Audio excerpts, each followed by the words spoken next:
Well, it looks like NFTs are stepping into the realm of voices. Voiceverse is a website that aims to sell NFTs in the form of voiceover developed through AI to give people their voice of the metaverse. A blurb on their website claims that their vision is to provide everyone a voice in the metaverse, spanning across various dimensions from games and movies to music and video calls. This garnered a lot of attention recently due to Troy Baker posting a tweet pushing Voiceverse. However, with how polarizing NFTs are, the response was intense. Not only due to the NFTs, but also due to the tone in which Troy Baker presented the tweet. For those who don't know, Troy Baker is a voice actor. He's been in a lot of video games, some anime. He's all over the place, so if you game, odds are you've heard him in something. Some notable roles of his are Joel from The Last of Us and Kanji Tatsumi from Persona 4. He's in a lot of stuff. I bring this up because this is important, so we'll circle back around to this later. Back to Troy Baker's tweet. It reads, "I'm partnering with Voiceverse NFT to explore ways where together we might bring new tools to new creators to make new things, and allow everyone a chance to own and invest in the IPs they create. We all have a story to tell. You can hate, or you can create. What'll it be?" The last part of that tweet just didn't sit well with a lot of people, myself included. It had this "you're either for me or against me" vibe that just alienates people. I also feel it insinuates that you're not creative if you aren't behind NFTs, or at least this NFT project, plus the whole new tools to new creators to make new things part sounded weird as well. However, the more you look into Voiceverse, the more that part makes sense and ultimately sounds pretty self-destructive. Voiceverse, at first glance, sounds like it mostly revolves around voice masking for things like the metaverse and Zoom calls. In that respect, I can't help but think about the OG Xbox Live voice masks. I don't know if anybody remembers those. However, diving deeper, Voiceverse uses AI to have voices generated for custom projects. So, in a sense, theoretically, I think, this can be used for adding voices to movies, games, TV shows, and the like, while having your character sound like Troy Baker without actually having Troy Baker get into a booth and record your lines. This is a huge part of the discussion on Twitter, arguments ranging from how this can potentially put voice actors out of a job, including Baker, to the ethics of this kind of application and the harm it can generate, not only in terms of work for people in the industry, but also potentially deepfaking voices to make anyone say things that they have never said. This is the internet. You know someone is going to try and make anyone providing their voice to this project say some heinous shit. Another argument I saw mentioned guilds, like the Screen Actors Guild, for example. How would that work if someone that was a member of SAG had their voice applied to this project? I doubt it would be pretty, and I've said it before and I'll say it again. Don't fuck with Hollywood.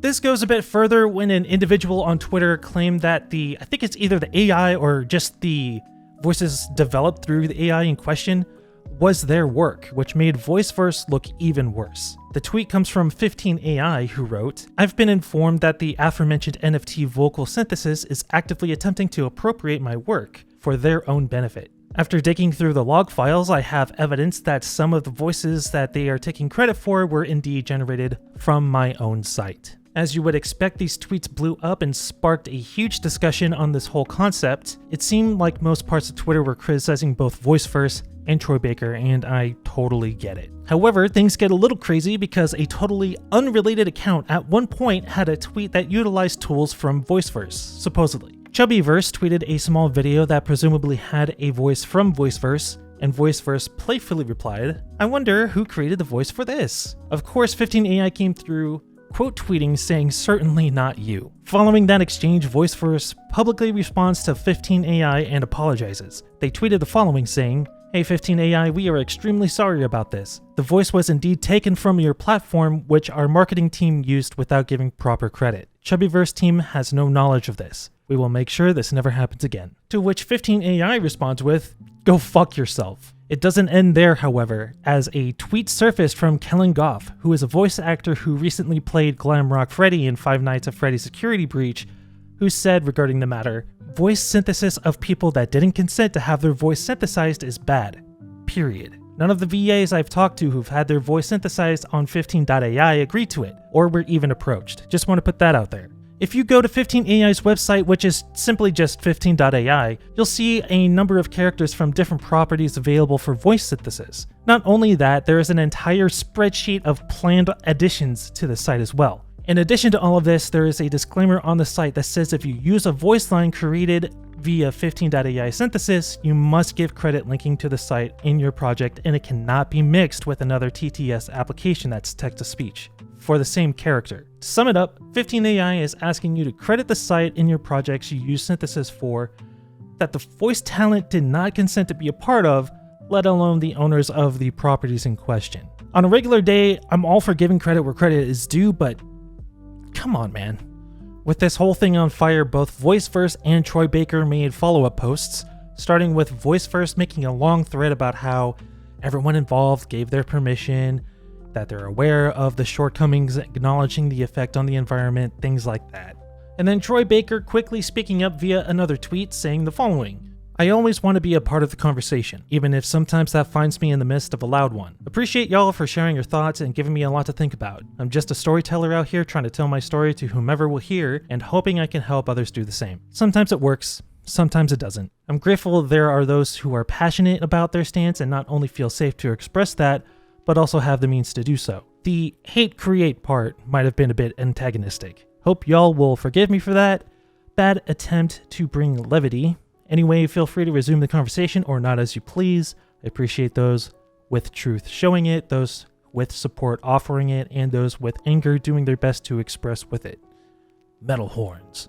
This all comes back around to Voiceverse, who made an additional tweet with an image with a few paragraphs discussing the community response. I won't go through the whole thing, but here are some general takeaways. Voiceverse explains that they get written consent from the voice actors they work with. Voice actors will be properly compensated. The voice actor can choose to associate with the voice they provide, and do not intend to take jobs away from voice actors. They also go on to explain that they're going to focus on the voice mask, or voice skin, as they call it, concept for Web3 for the time being. However, I feel like the whole idea of using voice synthesis for actual projects or productions is, I don't know if short-sighted is the right word, but I mean, if you need a project done, just hire on a voice actor. If you need a voice actor, you can find a lot of talent online out there. Twitter has a lot, there's a lot here on YouTube, and there are sites that specialize in collaborative voiceover work like castingcall.club. Not sponsored, by the way, I just like their website a lot. It's pretty cool, and I recommend checking it out if you're a budding voice actor or need to find talent. In any case, I just feel like the whole concept of an NFT voice and NFTs in general is just unnecessary. There's nothing else for me to say there. That's it. So what do you think of all this? It was a bit of a wild ride, so definitely let me know what you thought in the comments down below. If you like content like this, let me know here on the video and hit those like and subscribe buttons. It always helps me out. You can find all my socials down below and some suggested videos up on screen now. Stay hydrated. I hope you have a good one, and I'll catch you next time.